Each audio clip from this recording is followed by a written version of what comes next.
It is 1 a.m. in New York, 6 in London, and 2 on a Friday afternoon here in Seoul. Welcome to ARIRANG News. I'm Moon Geun-hye. Search efforts for the missing on the Seoul ferry disaster continue, but progress is slow. Meanwhile, the web of investigation expands as the prosecution looks deeper into the case. A new number 2, North Korean leader Kim Jong-un replaces the military's top political officer, his de facto deputy, amid speculation that the regime is preparing to conduct a 4th nuclear test. And Mark Lippert, tapped as the next U.S. ambassador to Seoul, looks to strengthen security ties between South Korea, U.S. and Japan as Washington rebalances toward the Asia-Pacific and amid North Korea's nuclear threats.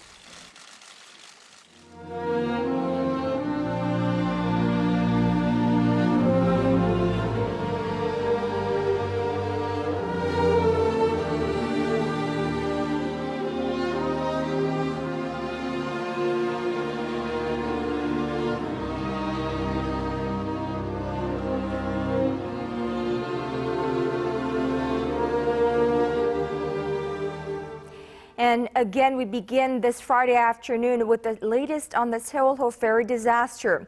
It was another long and very difficult night for the search and rescue teams at the accident site. The confirmed death toll now stands at 226, with 76 people, mostly teenagers, still unaccounted for, some 2.5 weeks after the disaster. Now let's bring you up to date on the search operations and the ongoing investigation. For that, our Kim Hyun-bin joins us live from the news center. Hyun-bin, let's first begin with the search efforts. Hey, Geun-hye. The number of passengers confirmed dead continues to creep up slowly, with 5 additional bodies recovered this Friday morning. The bodies of 3 male students were found in the lobby area on the 4th floor, and 1 passenger was found on the 3rd floor lobby. 1 female student was found 4 kilometers southeast of the accident site. Officials had been hoping to speed up operations, but rapid tidal currents and bad weather, as well as debris and poor visibility, hampered the divers in their search. Divers are currently searching open cabins, but there are plans to forcibly open block sections using special equipment from the Navy and firefighters from this Sunday. The block sections are where many of the passengers still missing are believed to be trapped. The divers expect they will have gained access to the remaining 64 cabins by the end of next week. To speed up the search, officials tried again to dispatch a diving bill to help divers stay underwater for longer, but it was withdrawn, proving ineffective against the notoriously rapid currents around the accident site. Well, it seems like they've had really nothing but problems with that diving bell.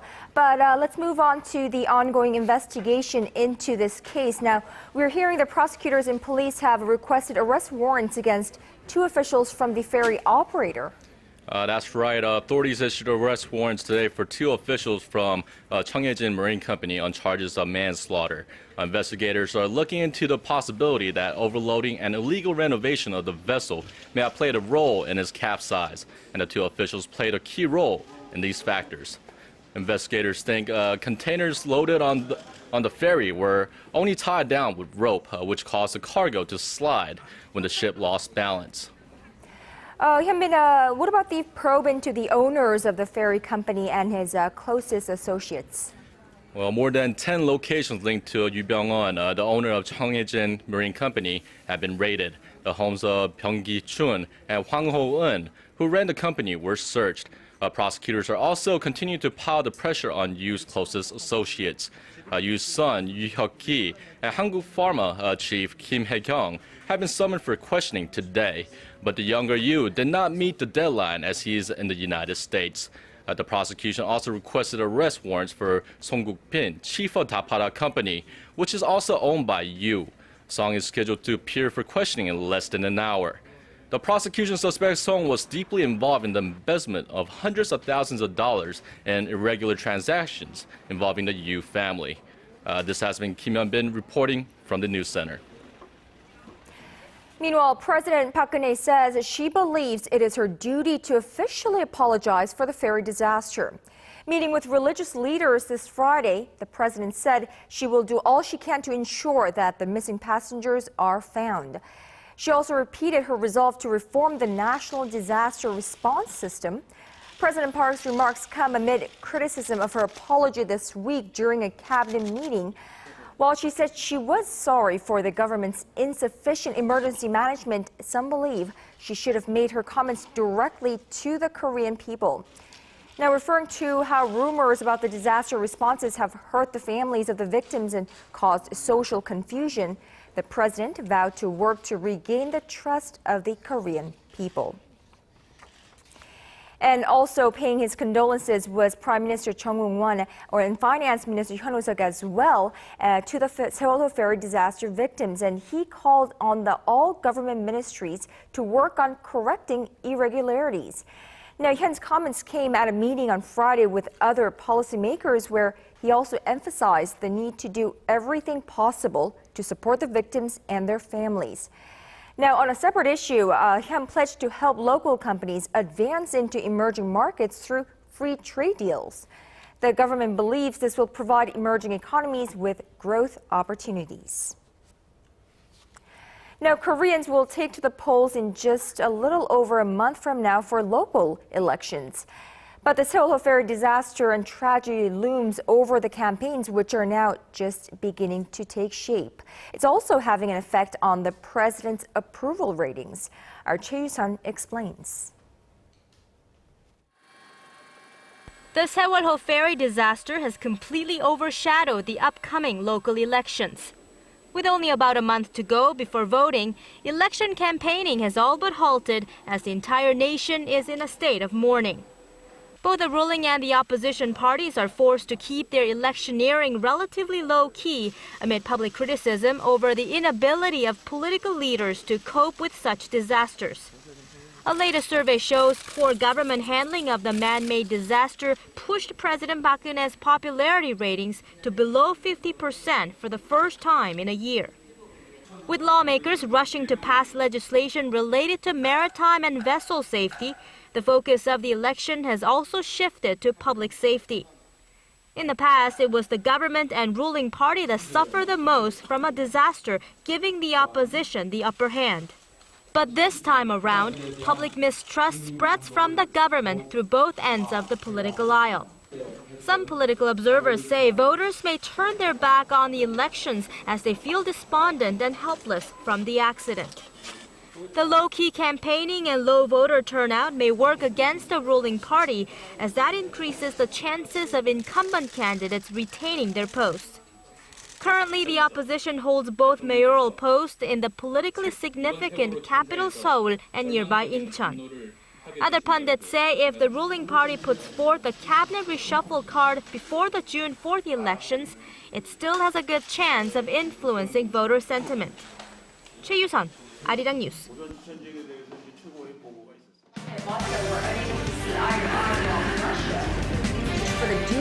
All of the day's important events close to home and around the world.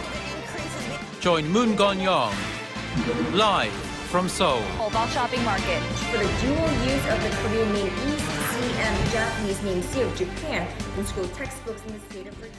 North Korea has replaced its number 2, Choi Dong-hae, with a new player. The rapidly up-and-coming Hwang Byung-seo has been named the regime's top military commander. No word yet on the reason behind the sudden shakeup. ARIRANG News Hwang Sang-hee reports. Out goes Choi Dong-hae, in comes Hwang Byung-seo. North Korea has replaced its top military commander, and a sign the regime's young leader may be struggling to maintain his grip on power. Reporting on a May Day event Friday, the North Korean Central News Agency introduced Hwang as the country's military Politburo chief. North Korea watchers are keeping a close eye on Hwang, who was promoted to the position of vice marshal less than 2 weeks after becoming a 4-star general. Why Choi was replaced remains unclear, but Kim Jong-un's recent criticism of military officers suggests it could be more than Choi's reported health problems. The latest power shift comes less than 6 months since the execution of Kim's uncle Jang Song-taek, and some see it as a sign the young leader's grip on power is still shaky. Experts say Hwang's speedy promotion may be intended to cap the power of Choi, who has been serving as North Korea's de facto number 2. Meanwhile, hopes for better inter-Korean ties are fading fast amid the regime's ongoing threats of a fourth nuclear test and cross-border slandering. North Korea has been stepping up its aggressive rhetoric since U.S. President Barack Obama's visit to Seoul last week, when he vowed to stand shoulder to shoulder with South Korea against any provocation by the North. Experts say this is part of North Korea's efforts to find its way back to the negotiating table. Hwang Sang-hee, ARIRANG News. Washington has tapped its next ambassador to South Korea. He is currently the chief of staff to Defense Secretary Chuck Hagel and has been a close advisor to U.S. President Barack Obama for years. Our Kwon So-ah tells us more about him and his new strategy. Mark Lippert, one of U.S. President Barack Obama's oldest and closest aides, has been nominated to be the United States' next ambassador to South Korea. Multiple diplomatic sources say the U.S. government notified Seoul of the impending announcement during President Obama's visit to the nation last week. If confirmed by the U.S. Senate, Lippert will replace the current ambassador Song Kim in the second half of the year. Kim, whose 3-year term is nearing an end, is expected to return to the State Department in September. As for Lippert's credentials, the 41-year-old is currently Defense Secretary Chuck Hagel's chief of staff. At the age of 32, he became the foreign policy advisor to then-Senator Barack Obama. 4 years later, he was appointed as National Security Council Chief of Staff and in 2012 as Assistant Secretary of Defense for Asian and Pacific Security Affairs. Experts anticipate that Lippert will strengthen relations between Seoul and Washington.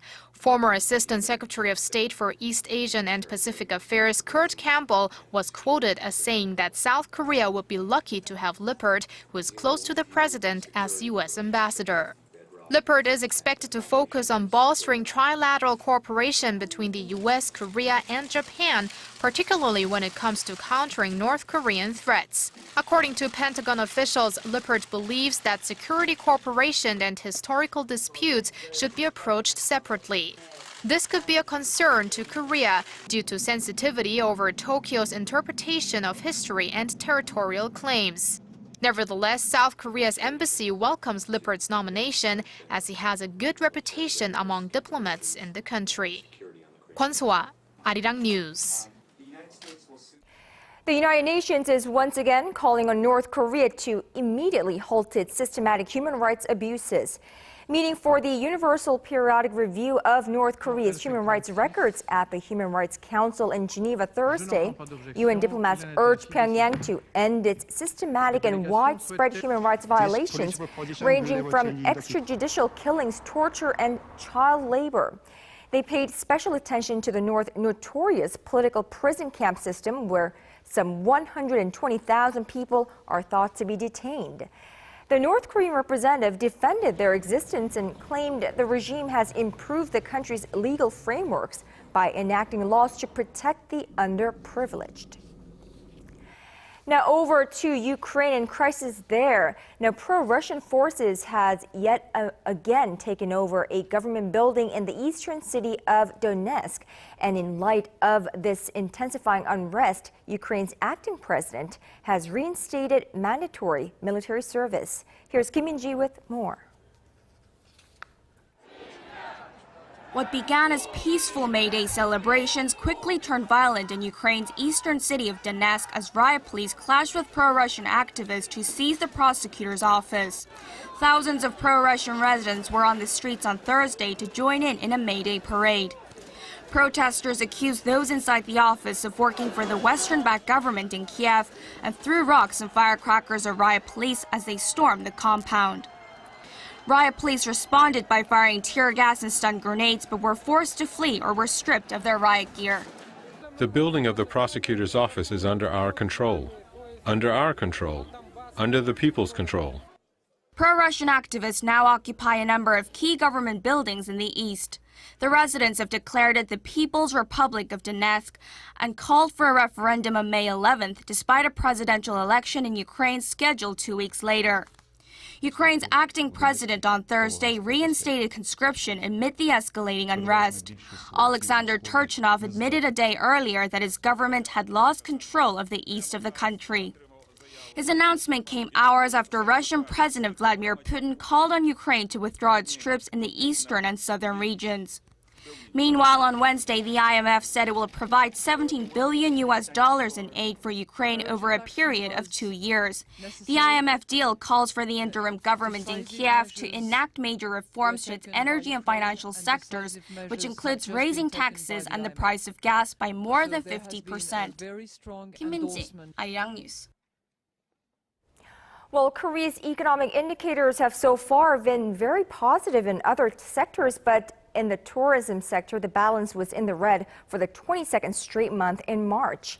Now, this is according to the Bank of Korea and the Korea Culture and Tourism Institute, who put the deficit at some $21 million. Now, on the bright side, the shortfall is narrowing, dropping by nearly 35% on year in the first quarter, thanks to a surge in spending by foreign tourists, particularly those from China. Despite the continual growth rate in the number of visitors coming to Korea, the country has logged a tourism deficit every year since 2001.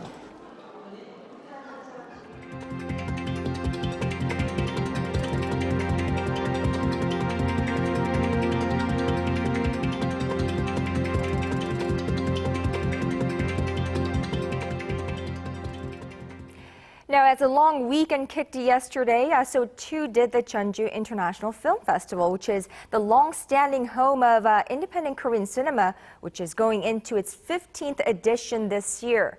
Known for programming the best in world art house cinema and for discovering some of the future bright lights of local cinema, Jeonju is one of Korea's top annual destinations for film lovers.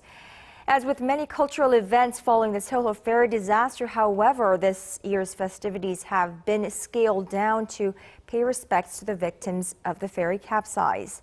Yet, the festival is still offering a broad and exciting program filled with cinematic treasures. And our film critic Piers Conran is on the ground in Korea's southwestern city of Jeonju covering the festival. He joins us live via Skype. Hello there, Piers. It's great to see you down there. Hi, how are you? I'm doing good. Now, for those of us not too familiar with the Jeonju International Film Festival, tell us a little bit about that event. Well, in Korea, there are 3 major film festivals, and Jeonju is one of those. The others are Busan and PFAN, the Bucheon International Fantastic Film Festival. And this one specializes in independent cinema, particularly a lot of local independent films. So in addition to programming kind of these art films, they actually commission their own films. That's why they're very special. They set aside funds every year to make a number of short films and that are commissioned to be made by world famous art house filmmakers. So this year it's going into its 15th edition, and it kicked off yesterday, May 1st, and will go on until the 10th next week. Right, so it is now in its 15th edition, so there was the previous years, 14 of them. How does this year's festival differ from the ones before? So as I already mentioned, they commission a lot of films here, and they have this kind of signature program that's been going on for a long time called the Jeonju Digital Project. And typically what that would entail was to invite 3 world-famous filmmakers. Typically there would be someone from Korea, but generally from across Asia and even across the entire world. They'd each be given $50,000 thereabouts to make a film on digital video. And these together would form kind of an omnibus project. And that is, people like Hong Sang-soo and Bong Joon-ho have been involved in that in the past. And they had another program called Short, Short, Short, which was more for Korean filmmakers and younger filmmakers. And that was also quite successful. Now, this year it's a little different because they've merged these 2 programs into a bigger Jeonju Digital Project, which again invites 3 world cinema filmmakers, but they each make a feature film instead of a short film. So that's that's a much bigger proposition. To see kind of a big festival kind of backing filmmakers in a big way like that is a big change for Jeonju. We're very excited to see how these films turn out. Right, so of course in our attention is the big films that will be featured at this festival. And what are some of the big films that festival goers are really excited about this year? Well, yesterday I had the chance of seeing the opening film, which is actually an omnibus film made by the Korean Academy of Film Arts. It's an omnibus of 3 3D movies. by the directors Ryu Seung-won, who's famous for the Berlin File, and Han Ji-sung and Kim Tae-young, another very noted filmmaker behind the Hyunbin film Late Autumn in 2010. So they each kind of tried to bring their own kind of spin to the 3D style, and so that was kind of the big opening film. I mentioned, of course, the Jeonju Digital Project. People are very excited to see how the Korean ones turn out particularly. Those are Alive from Park Geun-hye, who made the extremely popular independent film called The Journals of Musan a few years ago. And that's set in the Gangwon province. And another one is Shin Yong-sik's The Avian Kind. And that is the filmmaker's, I believe, 5th film. And his 4 previous works were all in Busan. So for him to premiere a film in Jeonju is a little different. But there's a number of other ones, but those are kind of the big signature projects that people are really looking out for this year. Well, definitely a lot to look forward to there, it seems that. Well, however, many, if not all, festivities and celebrations have been toned down here in Korea, of course, paying tribute to the victims of the recent ferry tragedy in the nation. And I'm sure the Jeonju Film Festival was also affected by this. Absolutely. I mean, as anyone in Korea will notice right now, there is kind of a certain a mournful air among people. It's been an awfully difficult time. And dealing with that has been very difficult. JIF Jeonju made the decision to kind of cancel all their red carpet events, their receptions and galas, and various music shows that they were doing. So they did that to pay their respects to the victims of Seoul, and everyone has been. I mean, I was here last year, and it's definitely a little more muted in tone. People are glad to be here, but they're very affected by this. It lingers on their mind. And during the opening ceremony, they projected a message in memoriam to the victims. So I think the festival has done a very good job to kind of recognize what's going on in the country at the moment. Right. I mean, regardless of where we are, who we are, what we're doing, I think at this point in this country, we're all mourning for the victims of the Seoul ferry disaster. Absolutely. Now, Piers, Korea, of course, is well known for big-name festivals like the Busan International Film Festival and PFAN that you mentioned earlier. What would you say sets Jeonju apart from all these others? Well, Busan is, of course, the biggest festival, and these days it's even been dubbed as the Cannes of Asia. It's an enormously impressive event. They screen well over 300 films, and they program films from all around the world and very different kinds of films. So it's a little harder to kind of discern a very specific flavor to the event. Over 300 films, of course, it's impossible to do that. It's going to be a little overwhelming. PFAN is on a smaller scale, similar to Jeonju, and that is very much dedicated to genre cinema. So it's kind of on the commercial realm, but still genre films, doing horror films, action films, thrillers, stuff like that. So they have a very particular crowd. The crowd here in Jeonju is for art house and experimental cinema. This is more about discovering new filmmakers. And also what sets them apart is, as I've mentioned before, the Jeonju Digital Project. The fact that they make their own films it's a very big deal. And they're the only festival that really does that here. And last but not least, we've got to talk about the local film industry and the kind of the impact a festival like Jeonju has on the local film industry. Well, seeing as they produce all these independent films and such an important part of their focus, the local independent industry does look towards Jeonju kind of as a beacon for kind of a beacon of the independent cinema in Korea, kind of fostering new talents to help and develop people. A lot of these filmmakers, would not be able to find significant financing from production companies and elsewhere.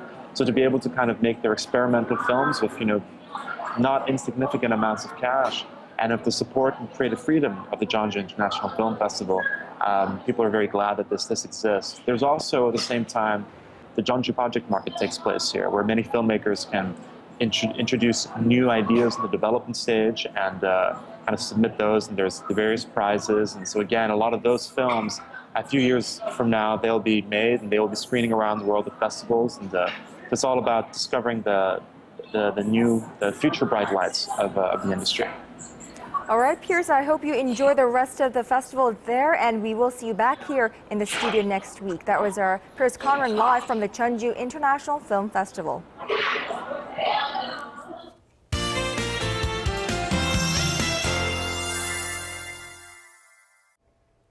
It's currently foggy at the site of the Seoul ferry operations, and it will stay like this throughout the rest of the day with visibility of just 3 kilometers. Now, strong spring tide currents are also complicating the divers' search efforts. Now, for the rest of the nation, it's partly cloudy with highs up around the high 20s, and we are expecting some passing showers in the central region this afternoon. Now, as for a long holiday weekend here in Korea, we can expect some nice warm temperatures. However, there will be slight drops in highs after a nationwide rain on Sunday. Now, going over to our temperature readings, Seoul tops out at 23 this afternoon. Meanwhile, the southern cities such as Gwangju and Busan will peak up to 25 and 24 degrees. Now, moving over to other regions, Jeju Island tops out at 26, Dokdo at 24, while Mankumgang tops out at 17. Well, that's all I have at this moment. Back to you, Kanya. Thank you, Michelle, for that, and thank you for watching. And check back with us at 4 p.m. Korea time.